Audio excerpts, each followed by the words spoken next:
Oddíl zápasu TJT Třinec uspořádal v sobotu 29.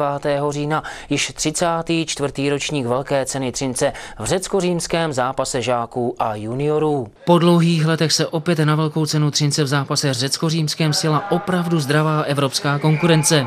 Podívám-li se zpátky do historie, tak myslím si, že 10 let zpátky nebo 10 velkých cen určitě nezaznamenalo tak velkou účast, jak je tady dneska. Mezi 102 zápasníky ze 17 oddílů z Polska, Slovenska, Maďarska, Chorvatska a nejlepších oddílů Čech a Moravy to třinečtí zápasníci tentokrát neměli jednoduché. Jako jeden z nejlepších republikových oddílů posledních let se ovšem netajili smělými ambicemi. Jednak jsou připravené hodnotné ceny, byl bych rád, kdyby ty hodnotné ceny převzali třinečtí borci, ale já si myslím, že už teď můžeme říct, ta účast sama o sobě svědčí o tom, že je to úspěšná velká cena.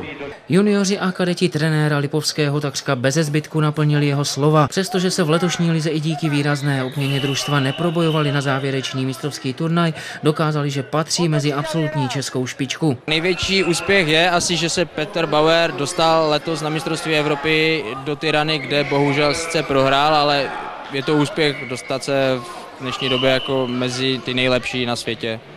A potom další, co je jako hodně dobrý klučina, má hodně dobrých výsledků, tak je Lukáš Dobšík, který objíždí teďka z reprezentací ty nejlepší mezinárodní turnaje, třeba příští týden jede do Mukačeva na nějaký silně obsazený mezinárodní turnaj reprezentací.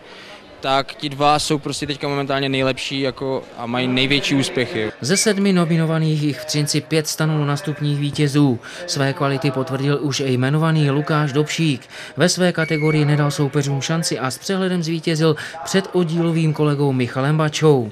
Další stříbrnou medaili v kategorii kadetů získal Petr Bauer a bronz ve váze do 69 kg Péter Pápa.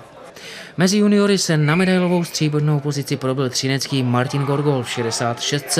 Třinečtí žáci pod vedením kouče Jiřího Fraňka završili úspěch Velké ceny Třince ziskem 1 stříbrné a 2 bronzových medailí.